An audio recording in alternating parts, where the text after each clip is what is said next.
Decolonize Sports. We're here with Coach Mary James, fresh off the 19-4 victory over the Netherlands.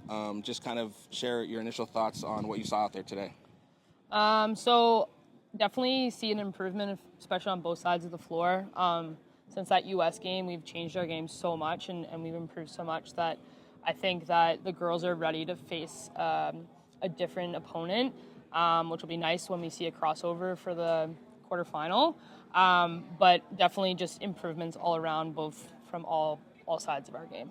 Yeah, 19 goals today. We just talked about hat tricks from 4 different players. What has been working for the offense? Specifically, last 2 games, y'all kind of really went off.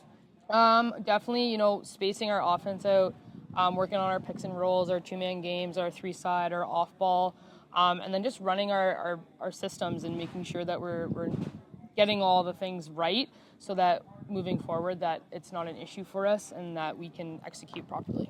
Yeah, and then the defense, only 4 goals. I think they only gave up 1 in the second half. Seems to be the trend right now. Nothing in the second half, really. Yeah. What have you seen from the defense? What are you happy about from the defense? I think the defense is solid. JD Burns and Talis Tarbell are pushing that ball up the floor really, really well, so that helps us get it out. But I think the defense is solid.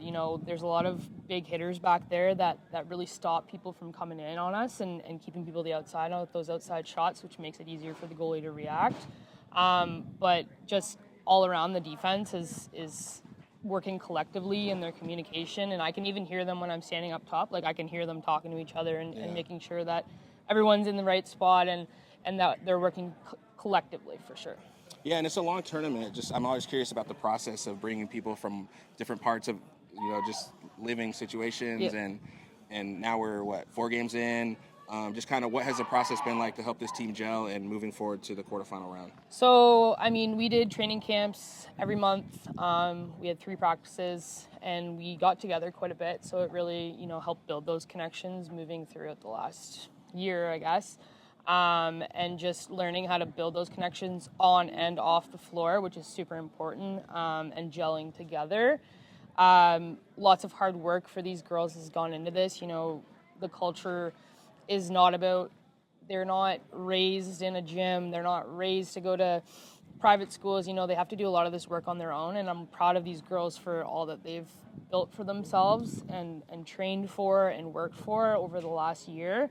And just they've improved so much, both physically, mentally, lacrosse IQ, all those aspects that really has helped improve their game and made them the athletes that they are, that you're seeing here this week.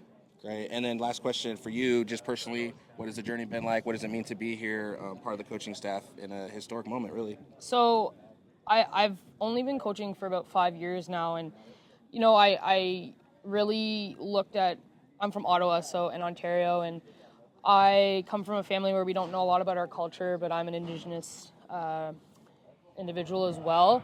So I really kind of wanted to get to know my culture, and why not mix my 2 things together, learn my culture and coach lacrosse at the same time. So it's super special for me from that. And just, Team USA and Team Canada are so overdone, they do the basic things that every team does. They wear the Jordans, they wear the red and white, they wear the blue and red and white, but for us, people watch us and they see that purple and gold coming out and they turn their heads, and we're not overplayed. We're always the fan favorite, and it's kind of nice to work with a team that is not, the most popular all the time. So, and I think our athletes work harder and put more into it just because of the way that their lives have come so and have shaped up and they work a lot harder for what they're given. So it's good to see. Yeah, I always lie. I have one more follow-up question. Knowing that the history of the game, and we're out here, on the Oneida Nation playing a world championship competition, just kind of what was that experience like for the team today? Yeah, so we came a few months ago for training camp here, so we got to see it just when it just first opened, and that was a really special experience for us. So now getting to play a game on the floor that we trained on is even more special. I think that it's great that, Oneida has built this facility for the people and are trying to bring lacrosse back to the community. And this is a great way to start with it. Just making like making it available to the kids. And I was here the other day with my parents. I gave them a tour, and there was 3 kids out there. They didn't have the best stick skills, but it looked like they were trying, and they were having such a good time. And that's what lacrosse is. You know, it brings communities together, and it builds relationships. And you could even see that in the stands today. Just, you know, how many people were here to watch the Haudenosaunee play, and how big the community is. Awesome. Well, thank you for the time. No worries. We appreciate it. Thanks for chatting. All right. I'm a talker.